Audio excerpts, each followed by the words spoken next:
abatsika manaraka ny météo amizao takariva izao ny anomboantsika azy aloha zany toy ny mazatra dia ny sara zao ny zanabolana zany hoe anatin'ny 3 andro aloha zany dia ny ala izay malefaka no tena andravitry ny toetrandrotsika vokatr' izay dia hiakatra zany maripana ambony indrindra raha ny aty amin'ny voatany sy ny ilany atsinanany nosy iny zany manomboka ho an'ny rapitso zany amin'ny alarobia any dia mety ho tafiakatra hatrany amin'ny 30 degré ny aty amin'ny voatany raha ny maripana ambony indrindra no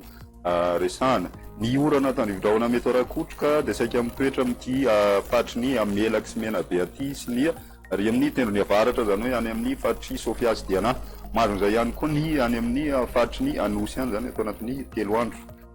idirantsika amin'ny atsivopirena ara ny mety ho toetrandrotsika ho any rapitso vao maraina dia isy orana ny any amin'ny fatry ny savana lanjorofo ny ambiny kosa dia ho maina ny andro na dia somary olalovan-drahona raha ny aty amin'ny amorotsiraka atsinanana sy ny fatry ny ampovoatany aty vao maraina ny ambiny moa zany valika tanteraka ny masoandro ny apitso tolakandro kosa indray sy ny orana tandrivodraona mety arakotroka izay mety arana tafiditra moa zany indraindray any amin'ny fatry ny melaky sy aty amin'ny fatry mena be mahazo ihany koa boeny sofia ary koa diana isan'izay orana zay ihany koa ny any amin'ny fatry ny faradofa ihany zany ho an'ny rapitso tolakandro ny any amin'ny distrika Nambalavao dia hitantsika orana tandrivodraona ho an'ny andro rapitso mety somary takaraiva zany filasan'izay oran'izay ny ambiny kosa maina tanteraka ny andro amin'ny akapobeany ny maripana vavinavina ho an'ny rapitso maraina misy akarana koa ny maripana ambany indrindra tafiakatra any amin'ny 17 degré zany ny any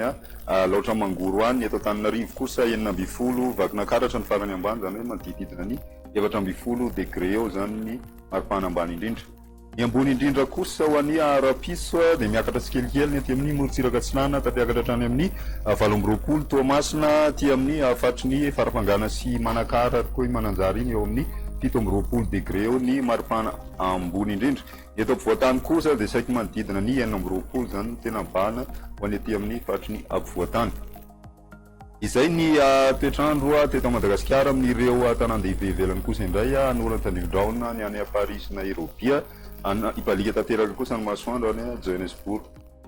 amin'ireo nosy rahavavy manodidina ny Madagasikara ibalika amin'ny masoandro La Réunion ifandimina nosy masoandro ny any Maurice ahitantsika orany Mayotte sy Comore Seychelles ho maina ihany koa ny andro aloha zany ho an'ny rapitso